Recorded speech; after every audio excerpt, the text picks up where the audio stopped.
Hi everyone, it's Tanya with KB Riley, also known as KarenBurniston.com, here with your sneak peek of the Tanya's Take for November. Can you believe it's November already? Now, if you don't know what Tanya's Take is, it's super simple. Every month I choose a die, and this month I have chosen the Christmas tree pop-up that's in our line, and I make a kit that includes everything you need to make the card on the front of the package.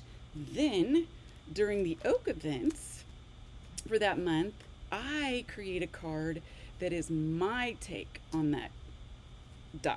So, here is what will be in the Tanya's Take kit that you can purchase. Here's the front of the card, and it's a Christmas tree pop-up. Look at that. Isn't that fabulous?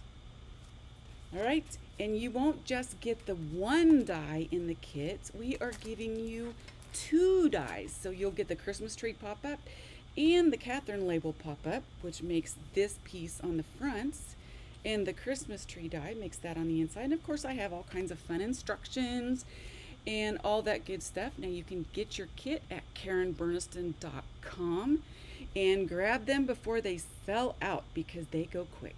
And I will see you on the 29th of November for the oak event.